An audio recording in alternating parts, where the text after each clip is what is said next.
저희 이번에 플랫폼 P 출판에서 심포지엄 하고 있는 코로나 시대 출판의 사전 기획격으로 제가 이번에 기획과 진행을 맡게 된 종이잡지 클럽의 김민성이라고 합니다. 이렇게 온라인으로나마 좀 뵙게 돼서 너무 반가운데요. 코로나19라는 키워드는 2020년도에 좀 빼놓고는 절대 넘어갈 수 없는 하나의 좀 큰 화두가 된 것 같습니다. 그러다 보니까 이제 2020년도를 마무리하는 여러 가지 컨텐츠 중에 코로나19, 포스트 코로나, 아니면 위드 코로나까지 좀 다양한 좀 지금 상황을 진단하고 이후의 삶이 어떻게 변화할지에 대해서 조망하는 컨텐츠들이 많이 나왔는데요. 저희가 이번에 준비한 컨퍼런스의 목표는 좀 단순히 어떤 코로나19만의 어떤 특별한 해법이나 좀 새로운 진단이 아니라 좀 거대한 악재 앞에서 좀 고민하고 고심하고 있는 좀 현장의 목소리들을 좀 다양하게 다루고 좀 예상치 못한 기회를 얻거나 혹은 좀 절망적인 상황이지만 이 상황에 좀 절망에 빠지지 않고 묵묵히 자신의 길을 좀 걸으려고 노력하고 있는 분들, 그 다음에 좀 새로운 브랜드들의 이야기들을 좀 담아보려고 좀 노력했습니다. 좀 컨퍼런스 시작할 때 좀 많은 분들한테 좀 어떻게 지내셨는지, 코로나19 기간 동안 어떻게 지내셨는지 제가 좀 많이 여쭤봤는데요. 혹시 코로나19 기간 동안 어떻게 지내셨는지 좀 채팅으로 좀 올려주실 수 있나요? 제가 좀 간단하게만. 네.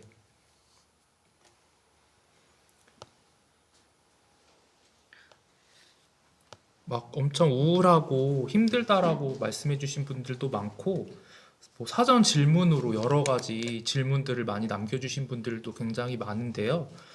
이 부분에 대해서 저희가 이번 컨퍼런스 시간에서 답변 드릴 수 있는 것도 답변을 드리고, 그 다음에 심포지움에서 다 취합해서 여러 가지 형태로 출판 전문가들 분들이 답변을 좀 드릴 수 있을 것 같습니다. 그래서 이 부분에 대해서 좀 참고를 해주셨으면 좋겠고요.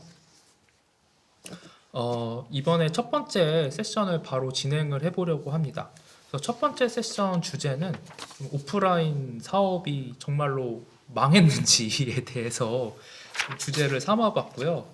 그래서 실제로 좀 약간 자극적인 워딩이라고 느끼실 수도 있는데, 오프라인, 저도 이제 오프라인 공간을 하면서 정말 많은 좀 위기와 좀 어려운 시기들을 제가 올 한 해 동안 겪은 것 같고, 좀 정말 오프라인 사업이 정말 끝났을까 약간 이런 고민들을 좀 많이 한 것 같아요. 그래서 제가 여러 가지 작은 브랜드와 좀 자영업자들의 이야기를 다루고 있는 페이보릿 매거진의 김정현 편집장님, 그 다음에 동네 서점 1세대로 이제 곧 10년 차가 되고 그 땡스봉스라는 공간에서 벌써 한 5년째 운영을 하고 계신 손정승 점장님을 제가 모시고 오프라인 비즈니스에 대한 좀 이야기를 나눠보려고 하는데요.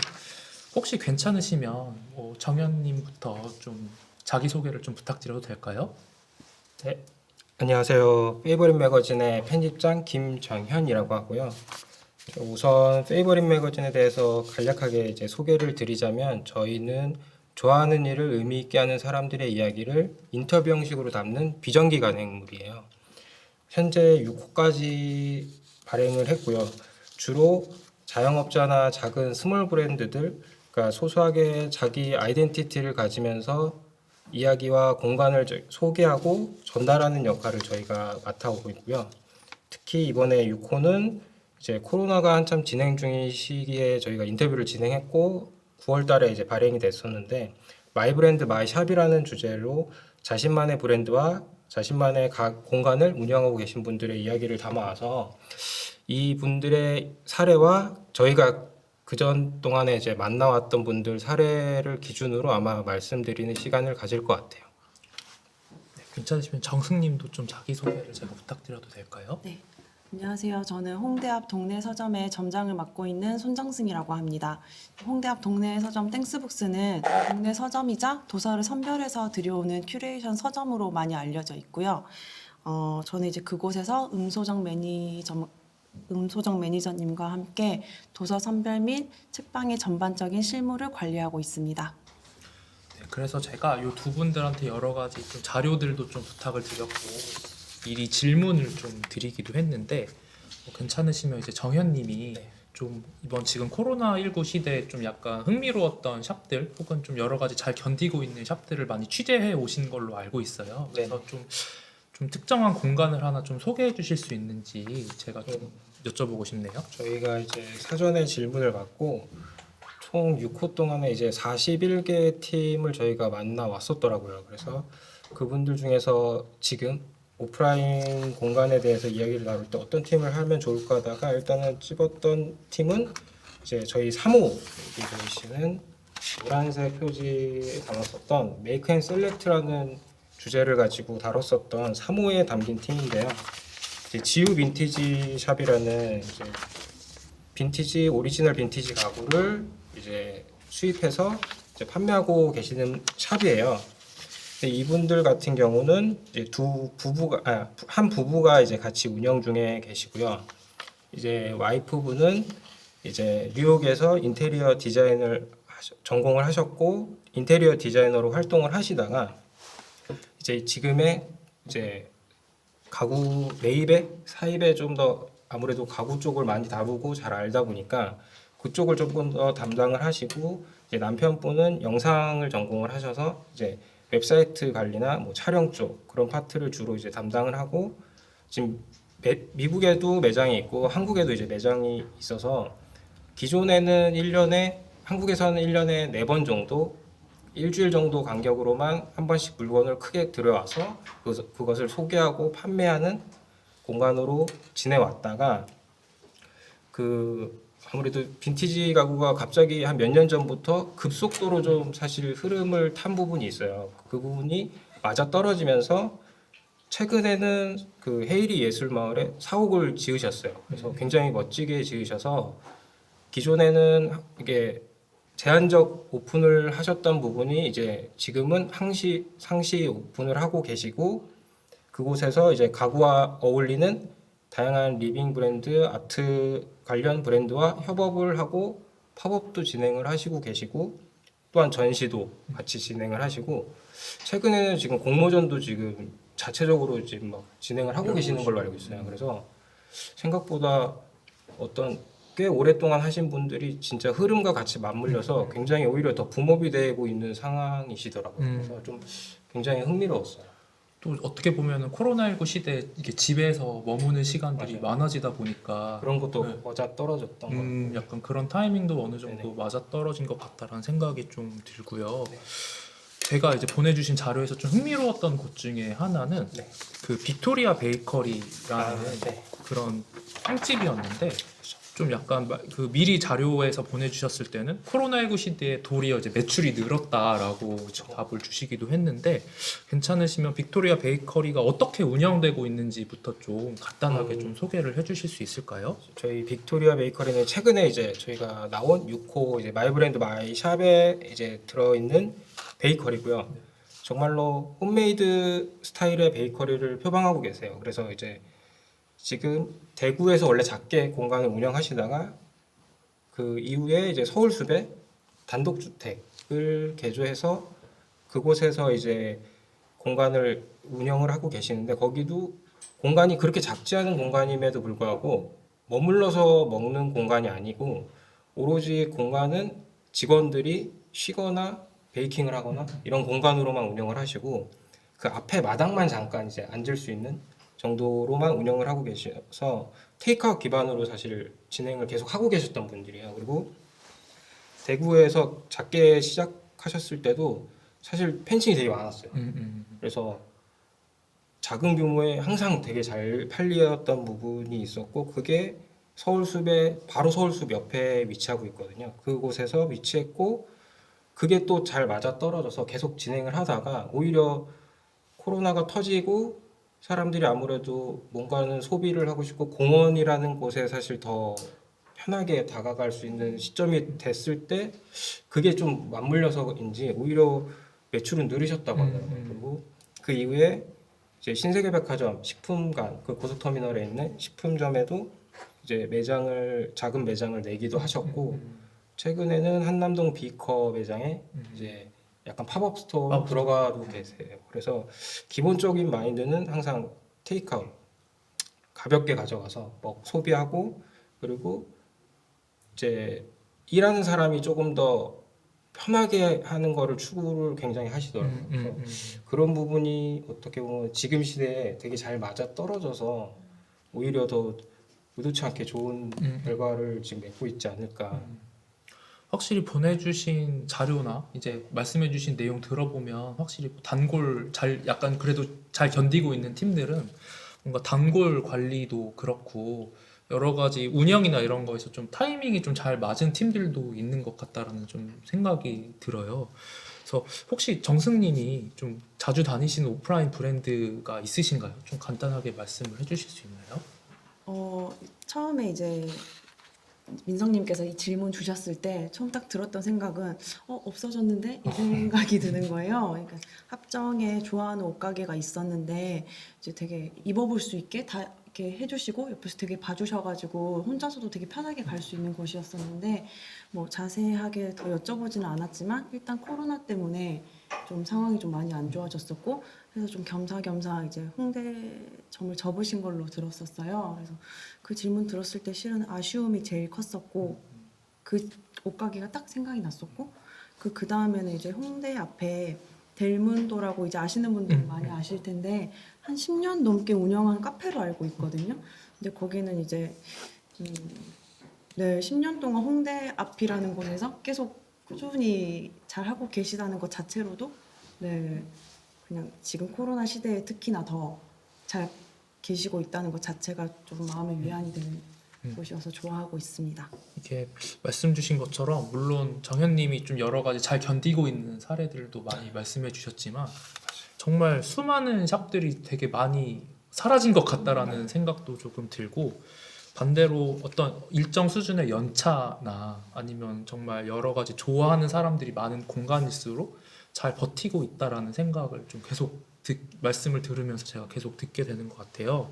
제가 정현님한테 한 공간을 더 여쭤보고 싶은데 네. 그럴이라는 공간이 어쨌든 되게 좀 흥미로웠어요. 네네. 그래서 그 그럴이라는 공간이 어떻게 운영되고 있는지 좀 소개를 해주실 수 있을까요? 네, 그럴도 이제 저희 6호 마이브랜드 마이샵에서 다뤘던 팀이고요. 이 공간 같은 경우는 되게 특이하죠. 이제 레터 서비스라는 편지를 중심으로 뭔가 구성된 이제 샵이고요. 혼자 이제 여기 문주희 대표님이 혼자 이제 운영하고 계시는 공간인데 이곳에는 이제 처음에 레터 서비스랑 펜팔 서비스라는 걸 이제 서비스로 운영하고 있는 공간이에요. 그래서 레터 서비스는 인터뷰를 해서 이제 그러니까 평범한 사람을 인터뷰해서 그 인터뷰를 보내는 방식의 편지 방식으로 보내드리는 서비스고 하나는 이제 펜팔 서비스는 서로 모르는 사람들끼리 편지를 써서 놔두면 그걸 바꿔가는 형식이에요. 그래서 뭐 답을 드릴 수도 있고 답을 그냥 안 드릴 수도 있고 그래서 약간 그런 의외적인 편지지만 약간 조금은 이렇게 다른 방식으로 비튼 서비스를 이제 제공하고 있고 그리고 나머지는 이제 편지 관련된 뭐 편지지, 봉투, 뭐 마스킹 테이프, 레터 나이프, 문진, 필기구 등을 이제 소개하고 판매하고 계시고요.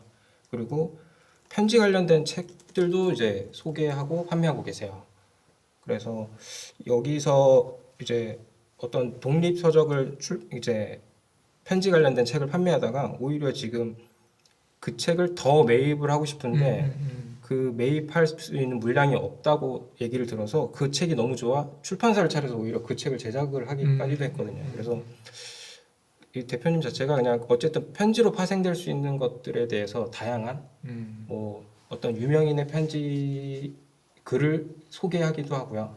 우리가 알고 있는 되게 너무나 유명한 예술가, 뭐 문학가들의 편지, 실제 주고받던 편지를 가지고 뭐 엽서나 혹은 그 글을 본문을 이제 소개해주기도 해서 뭔가 편지라는 걸 가지고 되게 이렇게 서비스를 할 수도 있구나. 이거를 브랜드로도 참 만들 수 있고 이 공간이 굉장히 그 마음이 되게 잘 녹아져 있는 공간. 그래서 실제로 갔을 때 이 공간 너무 좋다라고 느꼈어요. 되게 작은 공간인데 연희동에 위치해 있고 만약에 저희 책을 혹시 읽으신 분들은 꼭 한번 가보시기를 강추하는 공간이에요. 예. 연희동에 있는 글월이라는 공간을 소개해 주셨고요.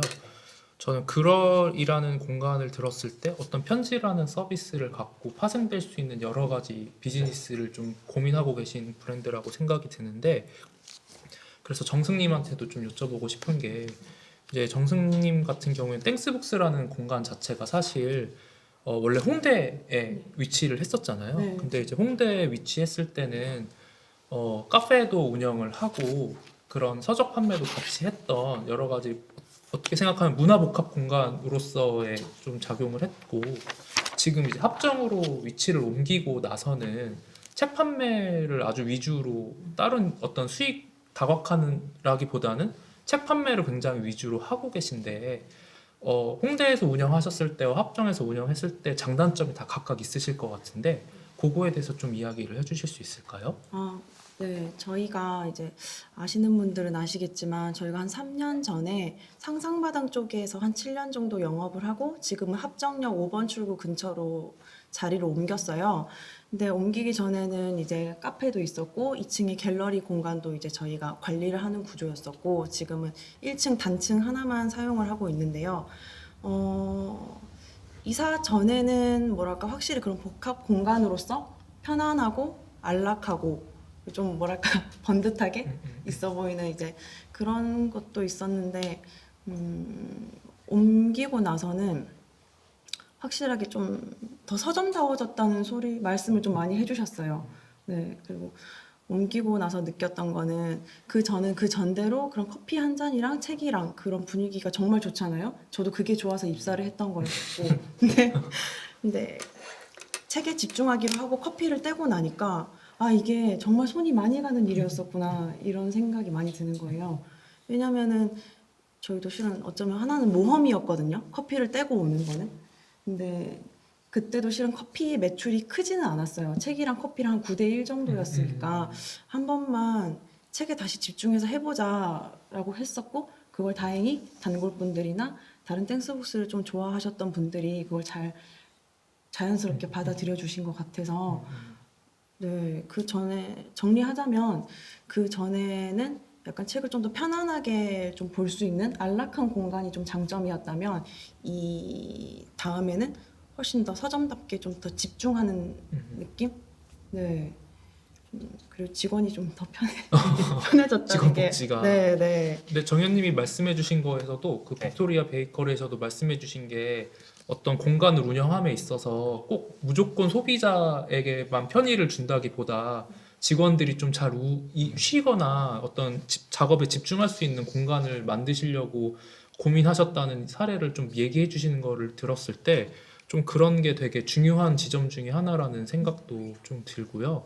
또 정현님도 어쨌든 지금 을지로에서 공간을 하고 계시잖아요. 여러 네네. 가지 공간을 하고 계신데, 공간을 하게 되신 좀 이유에 대해서 좀 여쭤볼 수 있을까요? 저희가 이제 저희 책이 저와 오늘 참여하지 못한 김남국 편집장님 둘이서만 만들고 있어요. 그래서 저희가 기획부터 취재하고 사진 찍고 디자인하고 이제 다 만들고 나서 이제 유통까지 홍보도 다 저희 둘만 오로지 하고 있는데 3호까지는 사실 정말 노트북 한 대 가지고 카페에 돌아다니면서 작업을 했어요. 근데 뭔가 좋은 사람들 자꾸 만나고 좋은 인풋들이 쌓이고 있는데 공간이 없다 보니까 이게 뭔가 쌓인다라는 느낌이 좀 안 들었어요. 그래서 이거를, 그리고 무언가를, 호흡이 책이 일단 이렇게 짧지 않다 보니까 그 중간중간에 하고 싶은 게 있어도 사실 쉽게 시도를 못 하더라고요. 그래서 그럼 차라리 이쯤 되면 작업실도 필요할 것 같고 조금 더 수익적인 부분도 조금 더 이렇게 생각을 하고 더 다양한 걸 시도할 수 있으려면 작은 공간이라도 있어야 되지 않을까라는 생각에 3호를 거의 마무리하고 이제 지금의 공간을 해서 역할이 되게 많은 역할로 있어요. 지금 뭐 작업실이기도 하고 샵의 역할도 하고 사실 저희 뭐 세미나나 수업도 거기서 진행을 하고 있고, 그런 걸 오히려 좀 다양한 거를 많이 부담 없게, 저희 공간이 있으면 어쨌든 작게라도 저희가 쉽게 이렇게 뭔가 시도할 수 있는데 이게 없으면 시도 자체가 안 되니까 그런 걸 좀 많이 해보면 좋겠다. 그리고 앞으로 더욱더 많은 좋은 팀들을 만나게 될 텐데 그들에게 되게 쉽게 이렇게 좀 가볍게 같이 할 수 있는 거를 할 수 있는 공간을 좀 만들어 보자 해서 사실 만들게 됐죠. 지금은. 유지나 이런 거에서는 큰 어려움은 없으신가요? 유지는 어렵더라고요. 생각보다 이게 만드는 것도 만드는 건데 이걸 하면서 저희 공간에서 지금 이제 저희가 큐레이션한 이제 매거진들만 소개하고 판매를 하고 있고요. 또 저희가 음악 좋아해서 이제 바이닐 레코드도 소개 및 판매를 하고 있고 그거를 함께 즐길 수 있는 어떤 음료와 약간의 주류를 같이 이제 다루고 있는데 이거를 운영을 하면서 기존에 사실 이렇게 어떤 서점, 레코드샵은 사실 소비자로서 굉장히 이용을 많이 했었거든요. 근데 이거를 운영하는 입장으로 가보니 와 이분들 어떻게 버텼지라고 할 정도로 이렇게 좀 약간의 리스펙을 하게 되더라고요. 특히나 이렇게 길게 한 서점들은 와 이거 쉽지 않는 길이다. 진짜 운영을 잘하고 계신 거고 자기만의 어떤 방식들을 계속 잘 축적하고 있다라는 거 느끼니까 아무래도 굉장히 어렵더라고요. 지금도 사실 너무 어렵고 계속 그래서 다른 공간도 많이 가보기도 하고 저 팀은 어떻게 하나 그게 이제 인터뷰로 연결되는 경우들도 있죠. 너무 궁금하니까 계속 그런 시기예요. 저희도 이제 시도와 뭔가 경험을 계속 쌓고 실패도 하고 뭐 어떻게 보면 조금의 나은 성과도 나고 뭐 이거 지금 겪고 있는 시기라고 보시면 좀 될 것 같아요. 그래서 보내주신 사례 중에 그 프란츠 같은 경우도 마찬가지로 이제 출판사를 하시면서 맞아요. 여러 가지 오프라인 브랜드나 행사 같은 거를 같이 하고 계신 걸로 알고 있는데 네. 이 공간도 그냥 간단하게 소개를 좀 해주실 수 있을까요? 그러면은 네. 여기는 프란츠라는 이제 음악 관련된 출판과 약간의 관련된 제품들을 지금 만들고 있는 출판사고요.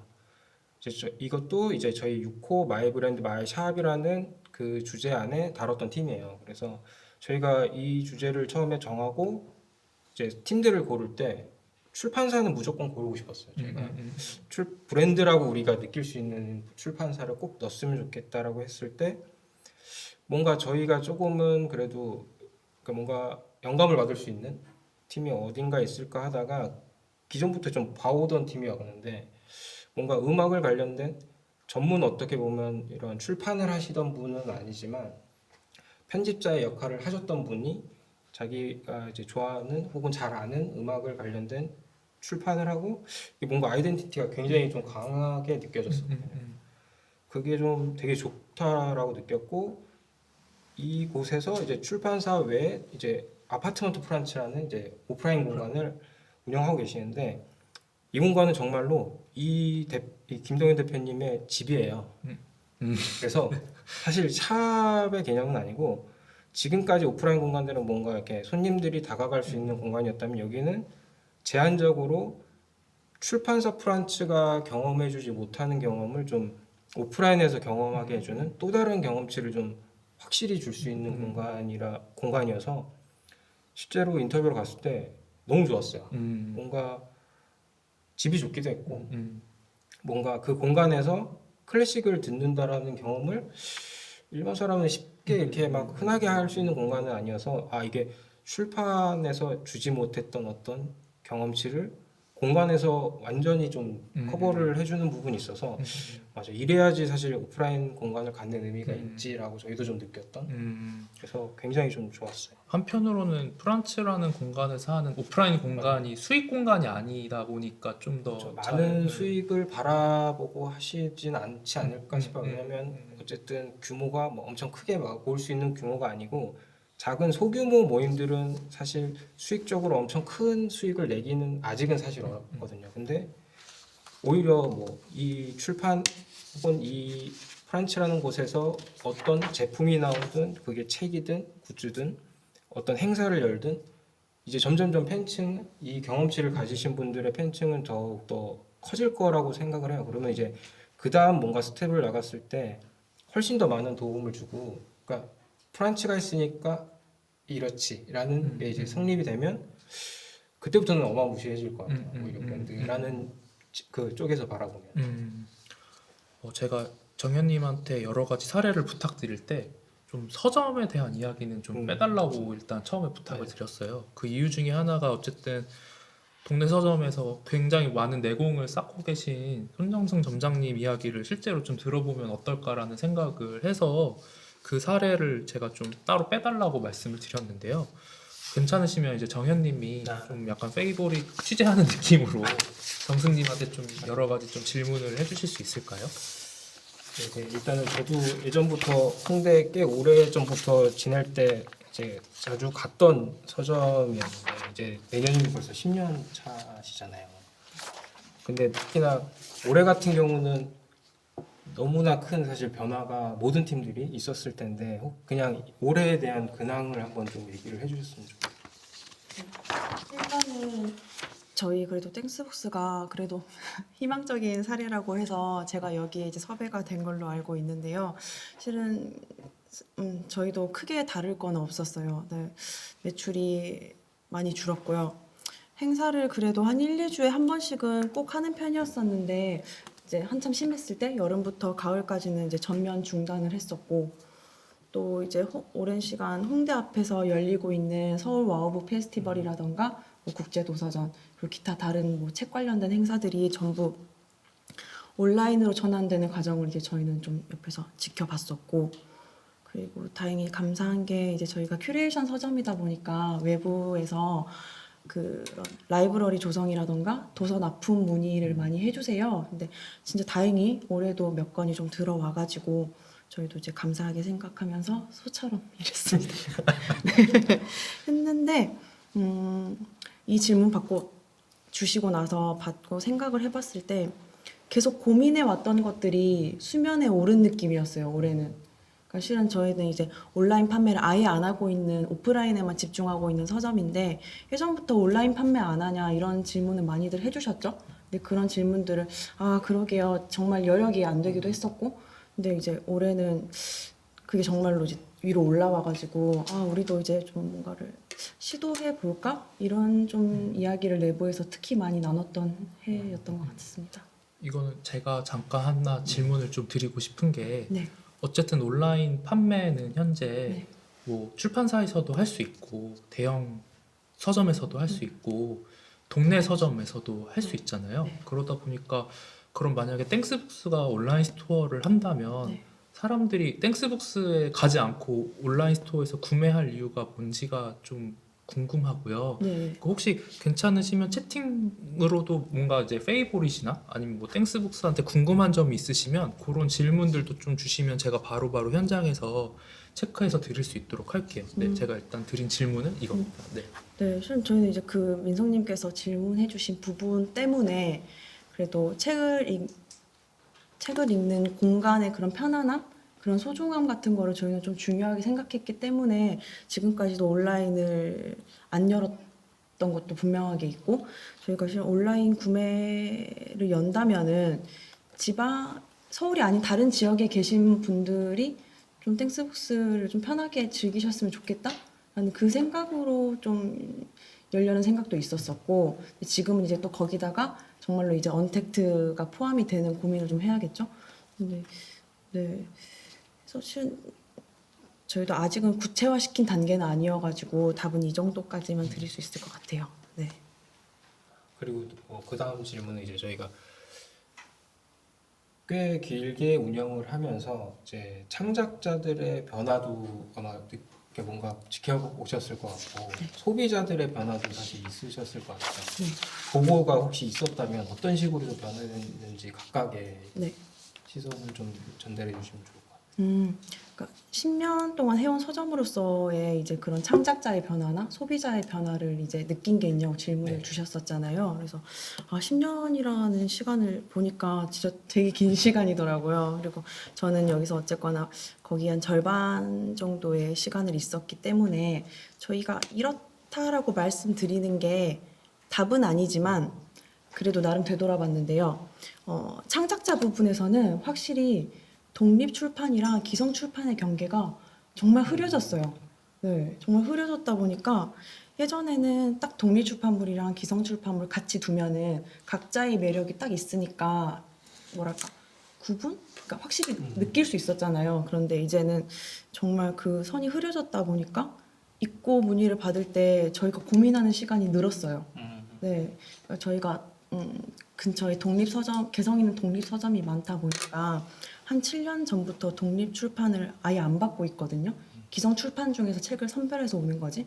근데 이제 아직 이 정보가 다 닿지는 않으니까 아직도 독립 출판 문의를 많이 주시는데 그럴 때마다 아 진짜 멋있다. 근데 저희가 팔 수가 없는데 그래서 이제 아깝게 놓친 것들도 많고 네, 좀 전체적으로 정말 능력자분들이 많이 늘었다는 생각? 네, 그런 생각을 많이 했었고요.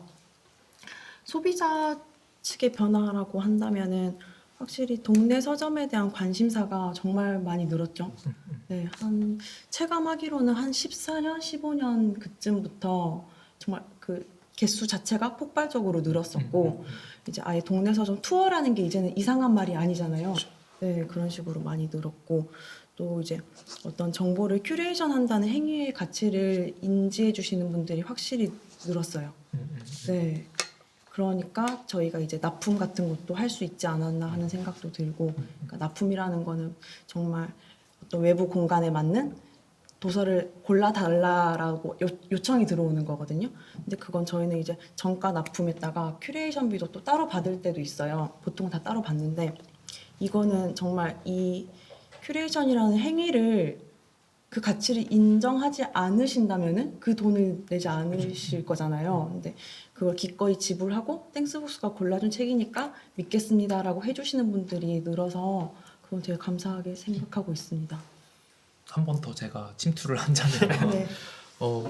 그렇게 큐레이션 비용을 지불한다는 건 네. 그 땡스북스의 어떤 큐레이션을 믿는다라는 소리잖아요. 네. 그러면 이건 저가 개인적으로 궁금한 지점이기도 한데 네. 많은 동네 서점이나 독립 서점들이 큐레이션의 차별화를 얘기를 하는데 그러면 땡스북스가 갖고 있는 좀 차별화된 큐레이션 기준이 있다면 어떤 것인지 그다음에 또 현장에서 올라온 질문 중에 어쨌든 공간을 그 유지하는 분위기 중에 음악도 굉장히 땡스북스에서 좋았다 약간 이런 의견이 있었는데 따로 음악을 고르는 기준이 있으신지 약간 그런 이야기도 좀 해주시면 좋을 것 같거든요. 네. 잠시만요.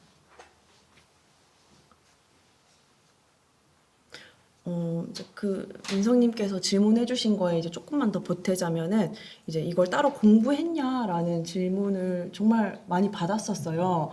근데 정말 뭐랄까 슬프지만 저도 따로 뭐 공부하거나 하지는 않았었고 그냥 큐레이션이라는 행위가 이제는 뭐 특별하고 이게 아니라 모든 가게는 당연히 물건을 판매하기 위해 사장님이 마음에 드는 물건을 큐레이션해서 가져오신 거잖아요.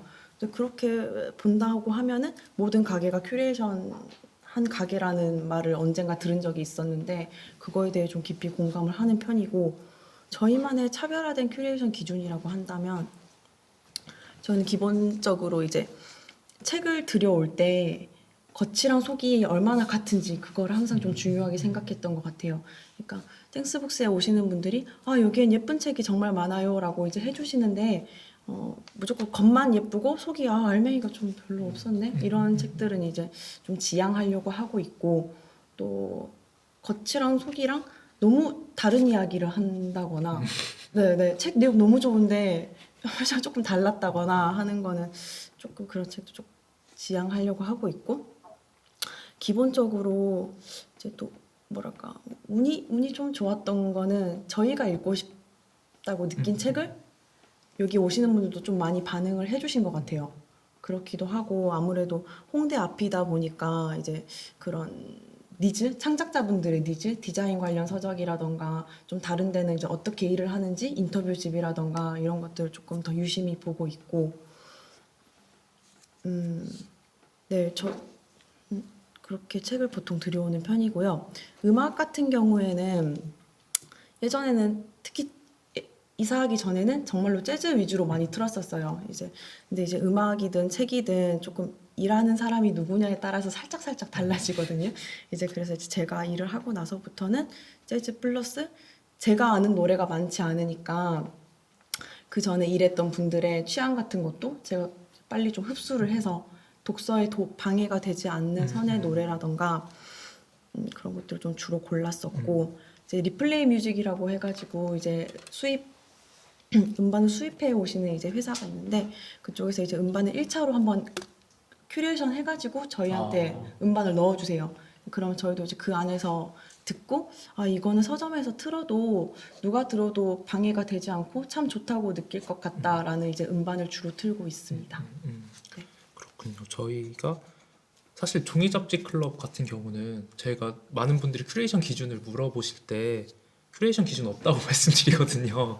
그러니까 그 이유 중에 하나가 어쨌든 그냥 여러 가지 잡지를 많이 들여오고 그걸 그냥 거기 운영자가 다 읽는 게 어쨌든 개인적으로 가장 큰 장점 중에 하나라고 생각해서 저희는 차라리 큐레이션을 안 한다는 거를 약간 모토로 삼고 있기도 해서 말씀 주신 내용이 좀 되게 흥미롭기도 했고 되게 많은 분들이 질문을 많이 주시고 계신데 제가 정현님과 저 정승님이 이렇게 이야기를 하시는 거를 마무리하고 또 이렇게 업데이트를 해서 여러 가지 질문을 드릴 수 있도록 할게요. 그럼 제가 또 정현님한테 시간을 네. 더 드리겠습니다. 네. 질문을 네, 위해서 네. 하면 되죠. 그러면 이제 서점 역할을 오랫동안 하셨을 때 이제 언리미티드 서울이나 퍼블리셔스 테이블 같이 이제 창작자를 모으는 서점들 혹은 출판사들이 이제 늘어나고 있는데 혹시 그런 자리를 만들 계획이나 그게 있으신지, 그리고 또 하나를 더 덧붙이자면 이제 제작사로서도 혹시 고민이 있는지 이게 좀 궁금해요. 이 질문은 일단은 답부터 드리자면 없습니다. 일단은 판의 성격이 완전히 다른 일이라고 생각을 하고 있거든요. 그러니까 뭐 이제 저희는 실은 이제 언리밋을 나가고 싶어도 나갈 수가 없는 거죠. 네. 저희가 할 수 없는 일을 너무 잘하실 수 있는 분들께서 이미 너무 잘하시고 계셔서 저희는 소비자로서 즐기기에 바쁘고요. 제작사로서의 고민 같은 걸 이제 말씀을 해주셨는데 저희는 뭐 아직 책을 펴내거나 어떤 작가를 컨택을 해서 뭐 제작을 하는 곳은 아니다 보니까 연결자로서의 고민은 정말 많이 하고 있는 것 같아요. 저희가 하는 역할이 책과 독자를 어떻게 좀 재밌게 빠르게 연결하냐가 이제 저희의 업인 거잖아요. 그래서 이제 그 거리를 어떻게 제일 짧은 거리로 단축시킬 수 있을까? 또 이제 독서 인구 파이를 어떻게 늘릴 수 있을까? 왜냐면 이제 땡스북스에서 이제 일하고 있다 보면은 낮에 오셨던 편집자분이 저녁에 와서 다른 책을 사가시고 낮에 또 당신이 만드신 책을 읽고 해주시고 만든 사람이 사고 만든 사람이 사고 그러거든요. 그러니까 이거에 새로운 좀 인구를 좀 어떻게 늘릴 수 있을까 이런 생각을 또 해보고 또 저희는 책이든 동네 서점이든 좋은 공간이든 간에 몰라서 못 읽거나 못 오시는 거는 없었으면 하는 마음으로 일을 하는 것 같아요. 네. 맞아. 그리고 마지막 이제 질문을 했던 건데 올 한 해 어떠한 주제의 이제 책들이 주로 많이 찾으셨는지 네. 좀 그런 것도 궁금해요. 이거 정말 질문 주셔서 감사했어요. 네. 저희도 이제 1년이든 6개월이든 뭐 매주든 그 주에 뭐 좀 특이하게 많이 팔렸던 거는 저희 이제 매니저님이랑 같이 공유를 자주 하는 편이지만서도 1년을 이렇게 내년 1월에나 토박으려고 했는데 제가 일을 끌려가지고 했거든요. 네. 근데 올해 어떤 책이 많이 팔렸냐라고 이제 하시면 올해 환경 문제가 정말 심각했었잖아요. 그래서 확실히 비건, 자연, 동물권에 관련된 책들을 찾는 분들이 늘었어요. 네. 책도 정말로 거기에 맞춰서 제법 출간이 많이 됐었고, 그러니까 저희가 느꼈을 때는 예전에는 개념을 설명하는 책들이 많았다면 이제는 좀 실제 적용이 가능하게끔 도와주는 책들이 출간된다는 느낌을 받았어요. 뭐 가령 비건 레시피서라던가 뭐 무해한 하루를 시작하는 너에게 라는 책이라던가 나의 비건이즘 만화 같은 것들이 많이 팔렸었고요. 이제 죽음이 가까워진 시대를 살다 보니까 죽음에 관한 책들도 많이 판매가 됐었어요. 네. 이제 뭐 죽은 자의 집 청소라던가 최근에 나온 건 이제 애도의 문장들 그리고 이제 창비에서 나왔던 자살 사별자 관련된 책도 이제 판매가 괜찮았었고, 그러니까 뭐랄까 예전에는 죽음이 이제 일상에서 완전히 병원으로 넘어갔잖아요. 그래서 일상에서는 실은 접하기가 쉬운 주제가 아니었었는데 올해 되게 굉장히 좀 가깝게 느껴진 느낌으로써 다시 그 죽음을 일상 속에서 좀 자주 생각하면서 잘 살고 싶어하는 분들이 늘었다는 느낌을 받았어요. 또 이제 한편으로는 사회 구성원으로서 내 몫을 다 하려고 하는 분들이 온다는 느낌을 받았어요. 그러니까 정말로 올해 자연도 자연이고 많이 정말 속상한 일도 정말 많았었잖아요. 그러니까 뭐 피부로 느낄 수 있는 사회적 이슈에 대해서 뭐 N번방이라던가 뭐 이제 공직자들의 이제 그런 일들에 대해서 우리가 우리를 우리라고 부를 때라던가 김지연입니다. 아무튼 언니 등 그러니까 사회적으로 목소리를 모아야 되는 곳에 대해서 좀 예전보다 훨씬 더 빨리 즉각적으로 반응을 보여주신다는 느낌을 받았어요. 네. 그리고 마지막으로는 이 사회 구성원으로서의 내 몫을 다하고자 한다는 그 말에 조금 더 연장을 해서 혼자가 아니라 다 같이 잘 살고 싶어하는 느낌? 그러니까 내 권리가 중요해지는 것만큼 남을 대할 때도 좀 더 섬세하게 해야겠다? 이런 거를 좀 느끼시는 분들이 많다고 느낀 게 뭐 배려의 말들, 태도의 말들 이런 것들이 계속 이런 책들이 꾸준히 판매가 되고 있었고 뭐 그냥 사람, 네 봄나리 책에서 나왔던 네, 이런 책들이 많이 팔리는 걸 보면서 확실히 좀 더 예전에는 뭐 사회적으로 소수자인 분들한테 뭐 이렇게 하면 안 돼, 저렇게 하면 안 돼 이런 개념이었다면 이제는 그 분들이랑 대화를 하고 그분들을 대할 때 몰라서 하는 실수는 좀 안 하려는 느낌? 네, 그런 관련된 책들이 많이 팔렸었습니다. 네, 두 분의 이야기를 좀 잘 들었고요. 질문들을 많이 보내주시기도 하고 사전 질문도 저희가 몇 개를 받은 게 있어서 그거에 대해서 두 분과 그리고 뭐 가능하다면 제가 답변 드릴 수 있는 게 된다면 저도 좀 답변을 드릴 수 있도록 할게요. 일단 먼저 많은 분들이 오프라인 시대가 이제 끝나고 있다라고 생각이 드는데 그 시대를 어떻게 반드시 따라가야 될지 무조건 모든 걸 온라인화로 해야 될지 아니면 오프라인을 좀 지켜야 될 필요성이 있을지 약간 그런 이야기들을 많이 물어보셨더라고요. 그래서 사실 저도 제가 같이 갖고 온 잡지들이 좀 있었는데 이게 이제 모노클에서 만들고 있는 매해마다 트렌드를 좀 분석하는 더 프라이캐스트라는 잡지고요. 이거는 커리어라고 그냥 전 세계에 있는 여러 가지 스타트업 비즈니스를 다루고 있는 영국의 잡지예요. 근데 이 두 잡지에서 오프라인 비즈니스에 대한 이야기들을 좀 하셨었거든요. 근데 여기서 말하고 있는 오프라인 비즈니스의 미래는 망하지는 않을 것이다.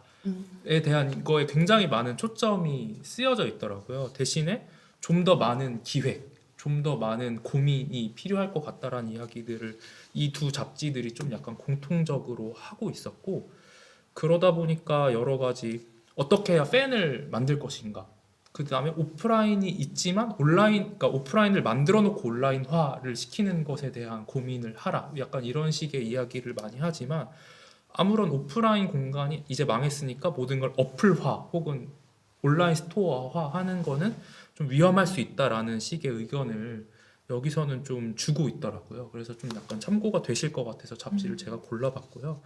혹시 정현님은 어떻게 생각하시는지 좀 제가 여쭤봐도 될까요? 이 질문 받고 좀 생각을 했는데 이제 PC통신 이후에 네. 저희는 학생 때 PC통신을 했었거든요. 그리고 인터넷이 이제 상용화되고 그때 이제 막 온라인 비즈니스가 엄청나게 막 블루오션으로 해서 막 쇼핑몰도 있고 온라인 비즈니스라는 단어가 막 쏟아지고 그런 식으로 한참 가다가 그 이후에 오히려 역으로 오프라인이 좀 더 매력적으로 다시 오프라인으로 오는 시기가 한때 있었다고 생각을 하거든요.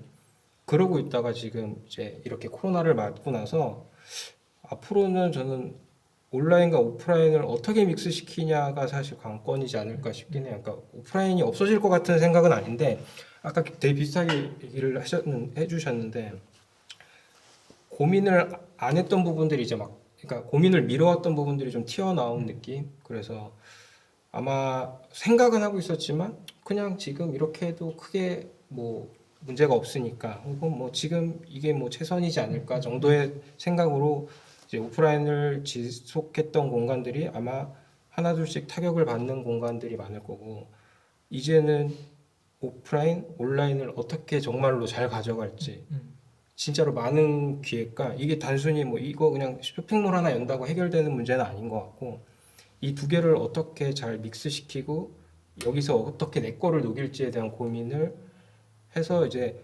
내년에는 아마 기존의 어떤 레퍼런스들이 많이 나오는 시기가 되지 않을까라는 생각은 해요. 근데 그거는 이제 어떻게 나올지는 사실 저희도 뭐 고민 중이긴 한데 오프라인은 절대 저는 안 없어질 거라고 생각을 하는 쪽이에요. 저도. 온라인 최근에 이제 막 줌이나 지금도 그렇고 뭔가 온라인 컨텐츠들이 막 쏟아지고 회의도 지금 온라인으로도 되게 저도 많이 하는데 아무리 해도 한번 만나는 게 훨씬 좋아요. 그러다 보니까 오히려 오프라인에 대한 매력도 가치는 아마 훨씬 더 높아질 것 같고 이거를 어떻게 이렇게 풀고 보여질지에 대한 고민을 해서 그게 잘 맞아 떨어진다면 저는 오히려 훨씬 더 좋은 시너지가 날 거라고 생각은 하고 있어서 뭐 꼭 흐름을 다 벗어나야 된다고는 생각은 하진 않아요. 근데 이제 준비는 해야 된다. 정승님은 어쨌든 여러 온라인 스토어도 좀 약간 이렇게 구상은 한다고 말씀을 하셨는데 어떻게 생각하시나요? 이 흐름을 따라가야 된다고 생각하시나요? 그리고 이제 정현님께서 말씀해주신 거에 이제 대체로 저도 공감을 하는 편이고 이 질문 받았을 때 따라간다 만다 그리고 이게 뭐 해야 된다 안 해야 된다 이런 선택이라기 전에 그냥 좀 자연스러운 흐름 같다는 생각을 했어요. 네, 제가 뭐 거스를 수 있는 것도 아니고. 네. 네, 다만 이제 저희가 만약에 온라인 플랫폼을 구축한다고 해도 오프라인은 끝났다 뭐 이런 식으로 인정하는 것도 결코 아니고 다만 이제 활로를 하나 더 여는 느낌이겠죠. 네. 그렇다 보니까 저희는 실은 이제 땡스북스에 오시는 분들이 책을 고르는 즐거움이나 경험에 그런 가치의 변화가 없다면은 온라인이든 오프라인이든 그것에 맞는 방식을 시도하지 않을까 싶긴 해요. 네. 그래서 다만 정말로 이제 그런 경험의 가치가 손상되지 않는다면 그 전제 조건이 좀 크겠죠. 그렇기 때문에 그런 전제가 있기 때문에 저희 땡스북스도 다행히 감사하게도 온라인 판매 없이도 지금까지 유지될 수 있었던 거는 아직도 직접 만지고 오감으로 느껴야지만이 충만해지는 상품이나 공간들이 분명히 있잖아요. 네, 그런 게 있다는 뜻이니까 정말 뭐 속되게 말하자면 제가 죽을 때까지는 네, 오프라인은 사라질 것 같다는 생각은 해본 적이 없고 네, 앞으로도 크게 그런 가치 같은 건 오히려 반등이 되면 됐지 변하지는 않을 것 같다고 생각했습니다. 동시에 약간 비슷한 질문일 수도 있는데 그러면 반대로 코로나 시대 오프라인 공간의 의미가 뭘까에 대해서도 현장에서 질문을 주셨어요. 그래서 이거는 두 분이 생각할 시간을 제가 드리면서 제 개인적으로 정리한 생각을 먼저 말씀을 드리면 저희가 사실 올해 종이잡지 클럽에서 여러 가지 온라인 모임을 기획도 많이 했었고 온라인으로 여러 가지 진행을 많이 했었는데 확실히 그 서울권이 아니신 지방에 계신 분들은 굉장히 만족도가 높았어요. 나는 어쨌든 서울에 살지 않는데 이런 공간에서 자기가 느낄 수 있는 어떤 뭔가 모임에서 느낄 수 있는 그런 만족감이나 이런 거를 여러 가지로 느끼시는데 반대로 서울에서 여러 가지 문화 생활을 즐기시고 오프라인 북토크나 독서 모임을 참여하시는 분들 입장에서는 온라인 모임에 큰 매력을 많이 못 느끼시더라고요. 확실히 그 오프라인에서만 느끼는 뭔가 끈끈한 감정이라던가 그런 게 분명히 있는 것 같고 개인적으로 저는 책을 살 때 대부분 오프라인 서점에서 사는 편인데 그 이유 중에 하나가 실물에서 느껴지는 그런 감정 같은 게 있어요. 제가 어쨌든 그 책을 볼 때 어쨌든 온라인에서는 페이지를 보지 못하고 그냥 출판사나 작가의 소개서 혹은 어떤 사람의 추천 글을 읽고 봐야 되는데 서점에서는 어쨌든 대부분의 내용들을 내가 한번 훑어볼 수 있고 처음에 정승님이 얘기하신 것처럼 이게 겉과 속이 정말 같은지 혹은 다르진 않은지에 대한 판단을 제가 직접 할 수 있다라는 게 되게 좀 큰 장점 중에 하나더라고요. 그래서 이런 의미가 좀 있는 것 같다라는 생각을 저는 개인적으로 했고 그래서 도리어 이 시기가 만약에 종식이 된다면 오프라인 공간에 대한 수요가 더 높아지지 않을까라는 생각도 저는 그냥 아주 개인적인 생각이지만 혼자 한번 해봤고요. 혹시 정현님은 오프라인 공간의 의미에 대해서 좀 생각을 하고 계신 게 있나요? 그러니까 좀 익숙했던 부분, 익숙했던 부분을, 그러니까 모임이나 만남이 어떻게 보면 너무나 익숙한 시대를 살았다 보니까 그거에 대한 어떻게 보면 소중함들이 없었던 부분들이 있잖아요. 어떤 만남과 어떤 진짜로 온라인이 아닌 통화가 아닌 오프라인으로 만나는 거에 대해서 이 코로나 이후에 이게 되게 별거 아니라고 생각했던 부분이 오히려 되게 가치가 되게 높다라고, 좀 그런 부분은 오히려 재평가되는 개념, 그리고 사람들이 진짜로 이거를 좋아했구나 뭐 그거를 확인했던 시기가 아닐까 해서, 저도 오히려 이 시기가 어떤 식으로 종식될지는 모르겠는데 이거를 훨씬 더 찾으려고 할 거고, 이거에 대한 매력도가 높은 공간들은 더 많이 나올 것 같거든요. 그래서 오프라인은 기본적으로 훨씬 더 진해질 것 같은 느낌이 좀 들어요. 그래서 이게 강점인 팀들은 단순히 온라인만 가지고 있는 팀들이랑 완전 차별화가 되지 않을까, 그런 생각을 일단 가지고 있어요. 정수님도 말씀해 주실 수 있을까요? 네, 저도 그 비슷한 맥락을 이어서 조금 감동적으로 들리실 수도 있는데 약간 좀 서로 살아있다고 느끼는 공간이 된 것 같아요. 그러니까 온라인으로 당연히 뭐 잘 지내고 있냐 이런 식의 연락은 당연히 주고받고 있지만 정말 아까 말씀해 주신 것처럼 한 번 만나는 게 훨씬 빠르고 훨씬 편하고 그렇잖아요. 그렇기도 하고 근데 실체를 볼 수 없었던 그런 존재를 저 가게에 가면 그래도 원래 일하던 분들이 계속 잘 일하고 계시는구나, 오래 안 사라지고 잘 계셨구나, 좀 이렇게 안도하고 조금 안심하게 되는 공간이 됐다고 해야 될까요? 네. 약간 그런 정도의 의미가 있는 것 같다라는 생각이 들고, 아주 가벼운 질문인데 페이보릿 매거진의 에디터 채용 계획이 있는지. 저희도 하고 싶은데 아직 할 여력이 안 되네요 지금. 네. 그래서 저희도 직원들 늘리고 싶고 뭐 더 크고 싶고 한데 그게 마음 같지 안 되니까 내실을 잘 해서 지속을 잘 하다 보면 언젠가는 뭐 그럴 날이 오지 않을까, 뭐 그냥 작은 기대를 하고 있습니다. 사실 여러 잡지사들이 만들고 있는 잡지는 굉장히 멋있고 컨텐츠적으로 유용한 경우가 많은데, 그 만드는 뒷단을 들어가 보면은 대부분 1명 혹은 2명, 많아야 3명 이하인 경우가 굉장히 많다 보니까 그게 장단점이 다 있더라고요. 그렇게 하면 어쨌든 본인들이 만들고 싶은 걸 굉장히 날카롭게 만들 수 있는 장점이 있는 대신에 뭔가 새로운 컨텐츠를 확장시키는 데 있어서는 큰 단점이 되고, 그렇기 때문에 여러 잡지사 분들도 많은 분들이 의견 주시는 것처럼 나 페이보릿 한번 에디터 되고 싶은데 어떻게 할 수 있나요? 라는 의견을 주시는데, 굉장히 현실적인 이유로 채용이 안 되는 경우가 저희도 네, 채용하고 싶어요. 많다는 점을 먼저 말씀을 드리고, 좀 여러 가지 질문 중에 또 하나가, 현장에서 나온 질문 중에 하나가 이제 많은 분들이 지금 큐레이션의 시대라고 말씀을 많이 하더라고요. 페이보릿에서 운영하는 공간도 어쨌든 여러 가지 편집샵이라고 할 수 있고, 땡스북스도 마찬가지로 그런 큐레이션에 있어서 강점을 갖고 있는 서점이라고 생각을 하는데, 그럼 이런 큐레이션 시대에 어떻게 큐레이션이라는 걸 어떻게 생각하시는지, 의미를 어떻게 두시는지 약간 그런 거를 좀 여쭤보고 싶어요. 그래서 정승님부터 좀 말씀을 제가 여쭤봐도 될까요? 네, 그 질문에 이 시대의 그런 큐레이션 행위의 의미라는 거는 뭐랄까,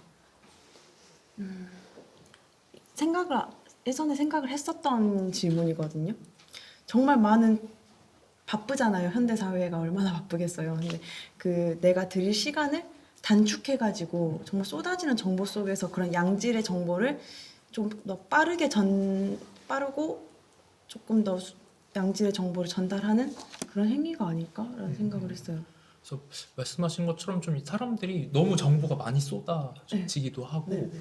여러 가지 좀 실패 경험을 하고 싶지 않다, 정보에 대해서 실패 경험을 맞아요. 하고 싶지 않다라고 해서 좀 믿을 만한 서점이나 네. 뭐 믿을 만한 공간이 좀 약간 네. 추천해주는 약간 그런 큐레이션을 원하지 않나, 약간 이런 생각도 좀 들고요. 그래서 정현님도 어쨌든 여러 가지 음악이나 아니면은 네. 그런 잡지 같은 것도 큐레이션 하고 계신데 공간에 어떤 기준을 갖고 하고 계시고 사람들이 그거를 왜 좋아한다고 생각하시는지 좀 이야기를 주실 수 있을까요? 저희 같은 경우는 사실 뭐 이렇게 많은 양의 뭔가 수를 이제 큐레이션 하는 개념은 아니다 보니 저희는 철저하게 저희가 좋아하는 것만 일단은 1차 그걸로 거르거든요. 그리고 저희가 소화할 수 있는 양 한해서 저희는 사실 판매만을 위한 공간은 아니다 보니까 책도 만들어야 되고 뭔가 소개도 하고 싶고 그런 부분에 그러니까 할애할 수 있는 부분만 할애해서 기본적으로 저희가 궁금한 책, 저희가 보고 싶은 책 위주 사실 그게 1차적일 수밖에 없어요. 그래서 꽤 많은 뭐 물론 더 규모가 크고 더 큰 데서는 어떤 다양한 방향을 가지고 큐레이션을 할 수도 있겠지만 작은 공간에서는 사실 오히려 주관적인 게 세지면 세질수록 저는 더 좋다라고 느끼고 있어요. 그래서 이 공간 가면 이분들의 취향은 뭘 추천해도 좋다. 그리고 똑같은 만약에 뭐 코로나 겨울이라는 주제를 가지고도 사실 어떻게 추천할지 달라야지 정상인데 누가 봐도 비슷한 큐레이션을 한다라는 건 사실 주관이 없다라고밖에 느껴지지 않아서 오히려 더 많은 팀들이 더 많은 자기만의 고집과 주관으로 이렇게 그런 큐레이션을 해야지 사실 더 많은 분들이 더 재밌는 어떤 이미 경험을. 너무 많은 정보 속에서 좋은 정보를 얻지 않을까. 그리고 그 정보를 다양한 곳에서 이렇게 뭐 소비 혹은 시간을 들여서 경험을 하면서 조금 자기 것을 좀 찾는 시간을 무조건 가져야지 좋은 걸 고를 수 있는 눈이 생기지 않을까 싶어요. 그래서 공간들도 다양한 소비 그리고 주관이 더 많이 들어가야 되고 소비자도 당연히 더 많은 뭐 주관이 들어가야지 자기와 더 맞는 어떤 것들을 찾을 수 있지 않을까 싶어서 그 큐레이션에 대한 이야기를 좀 더 확장해서 한다면 이제 페이보릿 같은 경우도 어떻게 보면은 어떤 공간을 선택해서 선택한 공간을 인터뷰를 하시는 거고 그렇죠. 땡스북스도 마찬가지로 정말 많은 출판물들을 이제 선정을 해서 그 책들 중 일부를 가져오시는 거잖아요. 그래서 그거에 대한 기준이나 아니면 어떤 식으로 레퍼런스를 얻고 내가 어떤 공간을 왜 선택을 하고 어떻게 영감을 얻고 있는지에 대한 좀 이야기를 좀 해주셨으면 좋겠는데 정현님부터 좀 어떤 기준으로 좀 공간을 골라서 잡지에 실으시고 계신지를 좀 여쭤봐도 될까요? 그전 질문이랑 답이 좀 비슷할 수도 있는데 철저히 저희는 저희가 둘 다 오케이 하는 팀 안에서 고르게 돼요. 그래서 평소에 어떤 기사나 SNS 사실 SNS를 제일 많이 보긴 하는데 평소에 보면서 이 팀 뭐지? 라고 하는 팀들이 꼭 있어요. 그게 뭐 비주얼적이든 어떤 운영면이든 어떤 스토리면이든 그런 것들을 재밌게 이 팀 궁금하다. 얘네 이 팀 왜 이렇게 일을 하고 있지라고 되면 계속 지켜보죠. 이제 혹은 뭐 가본다거나 아니면 그 공간에서 나오는 제품들을 사서 뭐 써본다거나 해서 그런 게 서로 그걸 공유를 하고 그런 공유된 팀들이 쌓였을 때 우리가 어떤 이야기 주제를 가지고 얘기할 수 있을까라고 얘기를 해서 둘 다 좋은 것 같아라고 된 팀들 안에서 이제 최종적으로 저희는 인터뷰 요청을 드리거든요. 그래서 둘 중에 하나라도 어떤 흥미가 조금 약하거나 그러면 사실 좀 선정은 안 돼요. 그럼 오히려 다음 어떤 흐름이 왔을 때 혹은 저희도 계속 어쨌든 어떤 게 좋아 보이고 관심 있는 분야가 계속 바뀌는 부분도 있다 보니 그럴 때는 오히려 뒤로 미루고 리스트업을 항상 그러니까 평소에 계속 해요. 계속 하고 이렇게 재밌는 팀 혹은 재밌는 경험을 하고 나서는 꼭 공유를 하고 이 팀 되게 재밌다. 한번 봐라. 그런 거를 주고받고 같이 이 공간에 한번 같이 가자 해서 같이 가보기도 하고 그런 거를 평소에 사실 쌓아놨다가 그 축적이 되면 거기서 이제 일부분을 이렇게 딱 내미는 경우라서 평소에 많은 경험을 하려고 해요. 그래서 뭘 많이 사고 많이 먹고 많이 놀아야지 사실 좀 재밌는 팀들을 많이 보지 않나 싶어요. 약간 좀 더 질문을 확장해서 그러면 지금 어쨌든 코로나 시대로 어떤 오프라인 경험에 대한 것들이 굉장히 많이 제한된 상황이잖아요. 맞아요. 그럼 이후에 뭔가 잡지 발행에 있어서 좀 약간 좀 안 좋은 영향이나 이런 게 있지는 않으신가요? 아직은 치료에 대해서 사실 아직 고민을 못 들어갔어요.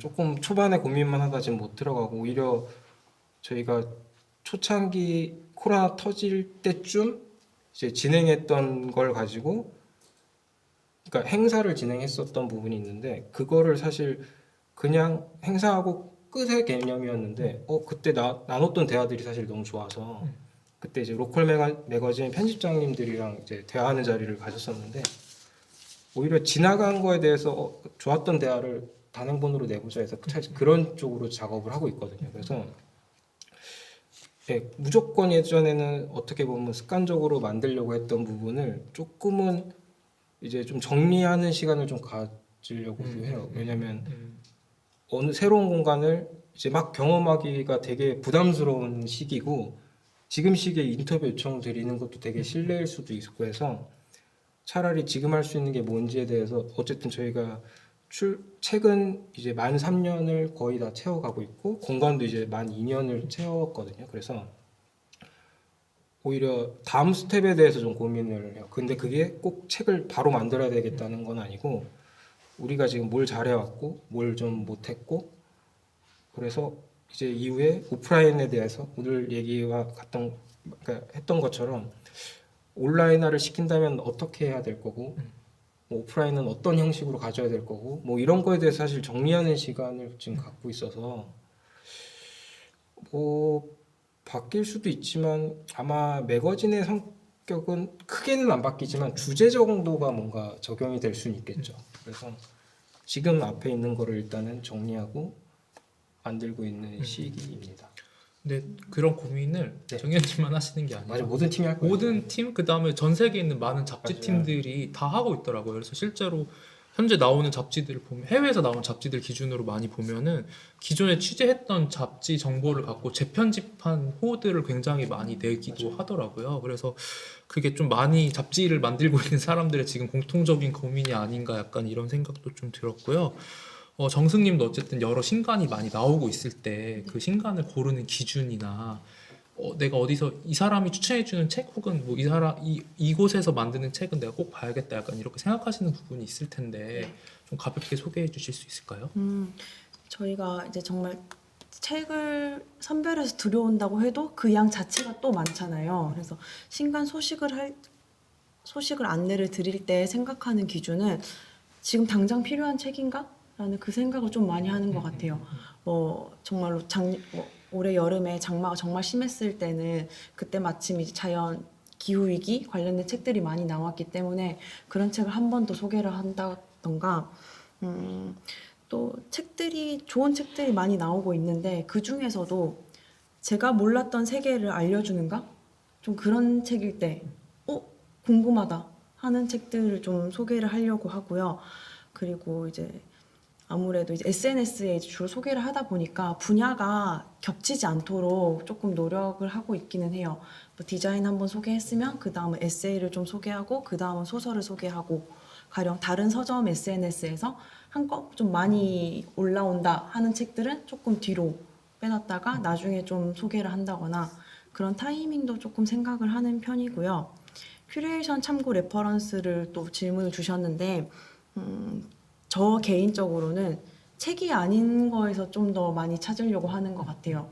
그러니까 이건 제 성격인데 저는 다른 곳들 너무 잘하고 계시는 곳들 보면은 초조한 생각이 들 때가 있거든요. 실제로 그렇기 때문에 책이 아닌 다른 상품이나 공간이 뭐 A랑 B를 어떻게 묶었지? 어떻게 이런 생각을 했지? 좀 그런 거에서 영감을 좀 많이 받는 편인 것 같고 영감의 출처까지 묶어서 말씀드릴 수 있겠네요. 영감의 출처, 영감.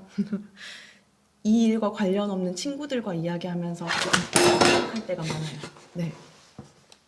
그러니까 땡스북스를 좋아해 주시는 분들은 취향이 물론 그 안에선 다르지만 뭐랄까 전 지구적으로 봤을 때는 또 이렇게 살짝 모일 수 있잖아요. 그래서 대체로 다 좋아해 주시고 응원의 말씀을 또 많이 해주시고 하는데 그게 아니라 객관적인 눈이 좀 필요할 때는 책을 뭐 잘 안 읽는 제어의 친한 친구라던가 아예 상관이 없는 일을 하는 친구한테 물어봤을 때 정말 생각지도 못한 답이 나올 때가 많거든요. 네, 좀 그런 식으로 얻고 있습니다. 네. 사전에 질문 주신 것 중에 하나가 오프라인 활동이 어쨌든 굉장히 많이 제한된 상황에서 오프라인 공간이 어떤 식으로 좀 수익을 얻으려고 노력하고 있는지에 대한 고민을 많이 하더라고요. 그래서 이것도 약간 고민하시는 동안 제가 잠깐 먼저 말씀을 드리면 저희 같은 경우에는 오프라인 활동 자체가 거의 많이 없어졌거든요. 거의 원래 저희는 오프라인에서 매달 한두 번씩 모임을 진행하기도 하고 그게 물론 무료였긴 했지만 여러 가지 모임을 진행했었는데 이게 코로나19가 계속 지속되면서 모든 게 다 온라인화 되고 확실히 저희도 공간에 들어오는 유입되시는 분들이 되게 많이 줄기도 하더라고요. 그래갖고 이걸 어떻게 해야 되나라는 고민을 되게 많이 오프라인 활동이 확실히 아무래도 줄다 보니까 어떻게 해야 되나라는 고민을 많이 하기는 했는데 대신에 이게 수익 다각화적인 측면에서는 물론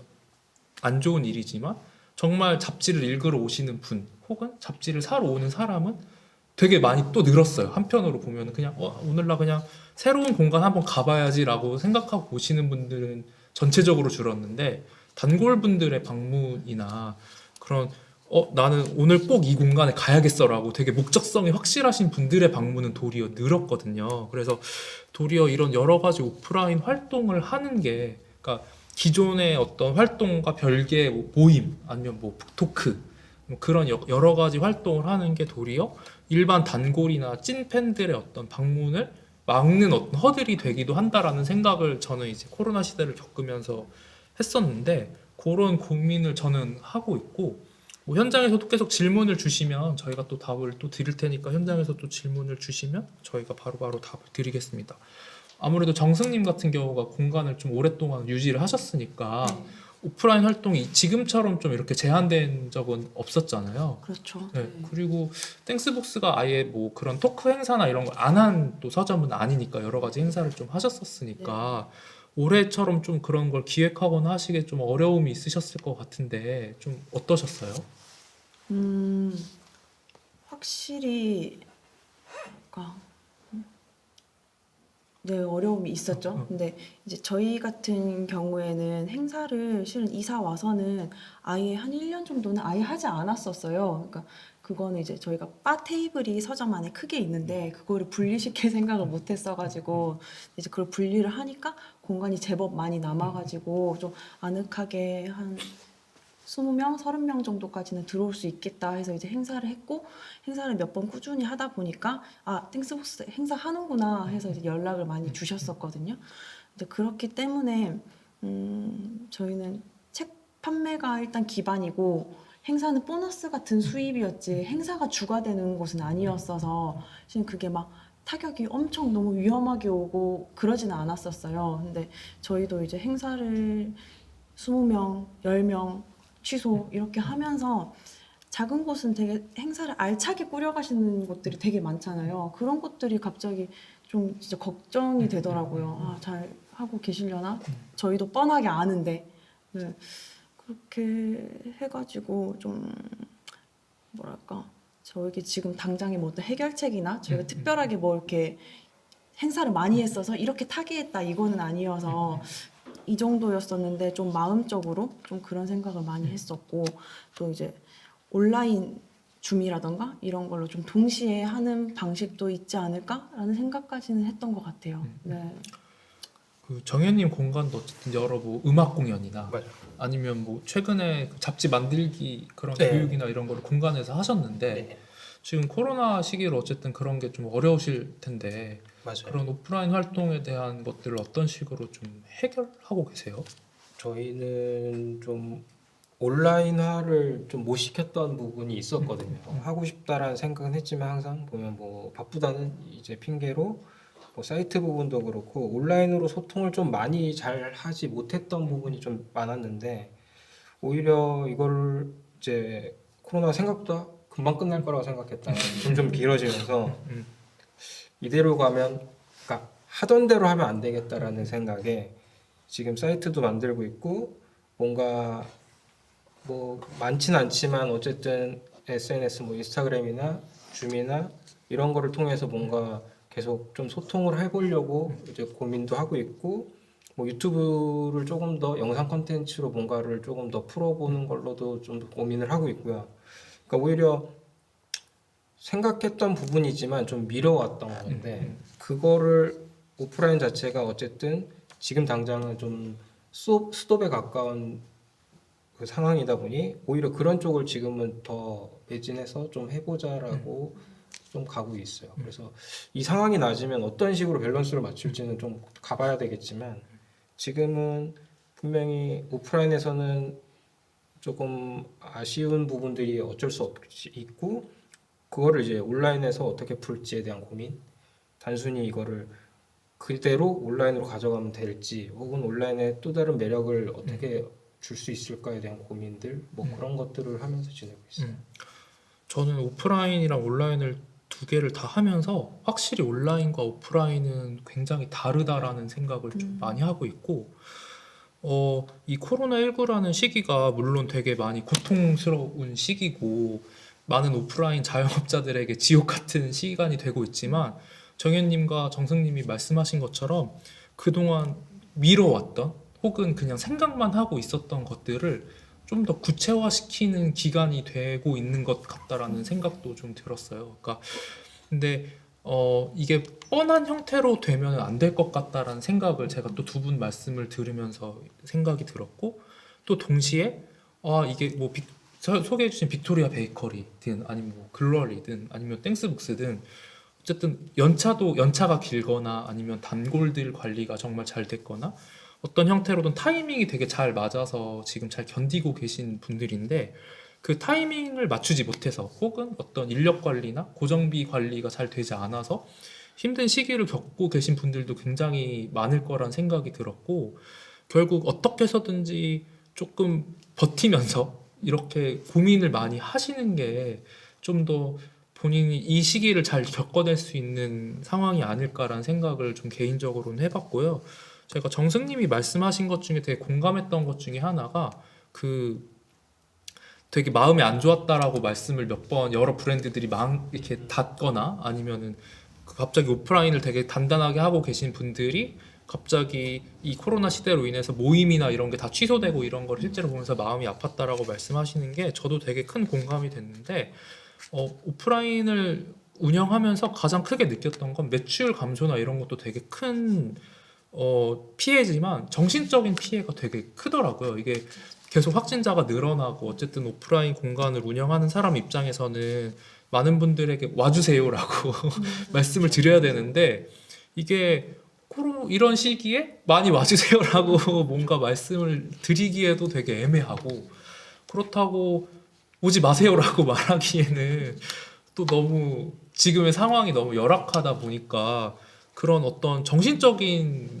타격이 되게 크더라고요. 특히 이제 저도 정현님 말씀처럼 그렇게 오래 지나지 않고 끝날 수도 있겠다라는 생각을 했었는데, 거의 지금 1년이 다 코로나19로 거의 끝난 상황이잖아요. 그러다 보니까 이게 지금 많은 분들이 여러분들이 좋아하시는 브랜드나 여러분들이 지금 보고 계신 분들이 좋아하시는 브랜드나 샵들도 매출 감소도 감소지만 정신적인 것들이 굉장히 고통이 심하시기 때문에 방문하셔서 위로의 말을 건네시는 게 되게 큰 도움이 될 거라고 저는 좀 생각을 하고요. 좀 이렇게 많은 분, 이렇게 저희가 한 60분 정도 이렇게 두 분이랑 대화를 나눴는데, 저는 지금 이 대화를 나누면서 약간 이북과 비슷한 느낌이다라는 생각도 들었어요. 이 오프라인 공간이 이 코로나19 시대를 겪으면서 좀 다 온라인화 되지 않을까. 마치 종이책 이제 이북이 나오면서 종이책이 이제 사라지지 않을까. 이북이 나오지 않을까. 약간 이북이 모든 걸 대체하지 않을까라고 예상을 했는데, 실질적으로 현장에 있는 목소리를 제가 들으면서 느낀 감정은, 종이책을 좋아하는 사람은 여전히 종이책만 읽으려는 욕구가 있는 것처럼 오프라인 공간을 자주 방문하는 사람들, 그리고 그런 단골들을 잘 유지하고 있는 공간들은 어떤 형태로든 잘 살아남을 것 같다라는 생각을 제가 좀 두 분 이야기를 좀 들으면서 여러 가지 생각을 했고요.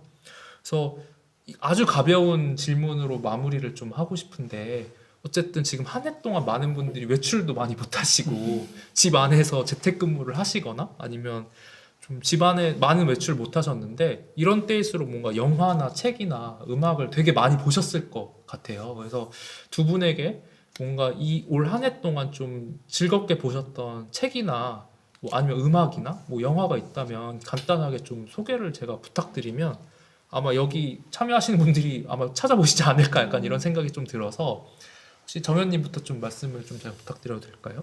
지금 듣고 그냥 생각나는 거는 어떤 특정 음악이라기보다는 그러니까 저희가 공간에서 자주 틀고 뭐 소개하고 있는 건데 시티팝이라는 그러니까 장르는 아니지만 네. 음악적 사조지만 시티팝 혹은 AOR이라는 이제 용어로 불리우는 음악들이 있어요. 그게 결국에는 이제 일본 버블 시대 때 나왔던 음악들이다 보니까 그 기본적으로 음악에 여유 있을 때 만들어진 음악이어서 음악을 듣고 나면 확실히 그 뭔가 여유로움이 무조건 풍기는 음악들이 많거든요. 그래서 유튜브 채널에 그냥 시티팝 혹은 AOR이라는 플레이리스트들을 검색하면 이렇게 믹셋으로 된 게 굉장히 많더라고요. 그래서 그런 음악을 들으면서 어쨌든 조금으로도 마음으로는 좀 여유를 느끼셨으면 이 또한 지나가리라는 마인드로 들으시면 좋을 것 같아요. 저도 이제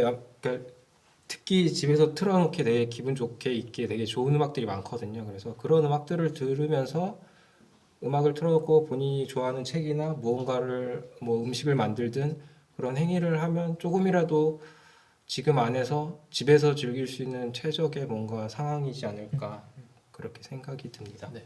혹시 정승님도 한 해 동안 좀 즐겁게 보셨던 컨텐츠가 있다면 소개해 주시겠어요? 아무래도 이제 가만히 있어도 너무 처지다 보니까 조금 뭐랄까 깨끗한 그런 마음에 상처가 안 되는 것들을 실은 좀 많이 찾아봤던 것 같아요. 이제 그런 의미에서 저한테 되게 개인적으로 좋았던 책은 바다 출판사에서 나온 명랑한 은둔자라는 책이 있어요. 근데 그 책은 뭐 제목에서 이미 지금까지 정말 많이 팔리고 있고, 네, 이제 좀 일찍 40대 초반에 이제 병으로 돌아가신 이제 저자분이 이제 썼던 30대, 20대 그때의 기록들인데 좀 같은 여성으로서 좀 생각할 게 많은 이야기였었고, 뭐 좀 이스라 작가님의 뭐 부지런한 사랑 이런 건 이제 아이들이랑 글방에서 글 썼던 이야기여가지고 이 뜻하지 않은 아이들의 그런 모습을 보면서 힐링을 좀 많이 받았었고요. 시간의 흐름에서 나온 단골이라 미안합니다라는 책이 있는데 이기준 디자이너님이 쓰신 건데 그죠? 정말 카페 생활자이신 거예요. 요즘에 집에서 작업하시겠죠? 그래서 그 책 보니까 예전에 읽었으면은 그냥 재밌는 에세이라고 생각했을 텐데 이번 시기에 읽으니까 되게 좀 각별하게 다가오는 거예요. 이게 나중에 SF 되는 거 아니야? 좀 재밌게 읽었었던 기억이 있습니다. 네. 저도 뭐 최근에 재밌게 읽었던 잡지를 저는 그럼 좀 소개를 하자면 디렉토리라는 잡지를 개인적으로 지금 시기에 보면 어떨까라는 생각이 드는데 그 디렉토리라는 잡지는 이제 여러 2030의 주거 문화를 다루고 있는 잡지예요. 그러다 보니까 여러 사람들이 어떤 주거 환경에서 어떤 라이프 스타일 갖고 살고 있는지에 대한 인터뷰가 되게 많이 나오다 보니까 다른 사람들 어떤 집에서 어떻게 살고 있는지 보는 재미가 또 있더라고요. 그 스페인 잡지 중에 어프라토멘토라는 인터뷰 잡지가 있는데 그 인터뷰 느낌과 되게 비슷한 아주 적나라한 인터뷰여서 좀 개인적으로 제가 되게 재밌게 봤고 또 하나는 프리즈모브에서 나오고 있는 프리즈모브 이제 한호의 한 영화를 다루고 있는 잡지인데요. 프리즈모브에서 나온 이터널 선샤인 호도 굉장히 좀 재밌게 봤던 그런 기억이 나서 그런 거를 좀 한번 지금 시기에 보시면 어떨까 약간 이런 생각이 들었습니다. 자, 이렇게 오늘 첫 번째 세션을 저희가 좀 마무리를 하려고 하는데요. 그래서 두 분께 너무 시간 내주셔서 감사하다는 말씀 드리고 그다음에 처음에 저희가 첫 번째 세션은 좀 공간에 대한 이야기를 꾸몄다면 두 번째 세션에서는 다른 사람들은 어떻게 먹고 살고 있는지 좀 더 개인적인 이야기들을 좀 많이 다뤄보려고 합니다. 그래서 잠시 10분 정도 쉬는 시간을 갖고요. 저희가 두 번째 세션으로 찾아오겠습니다. 네, 잠시만 기다려주세요. 네, 감사합니다.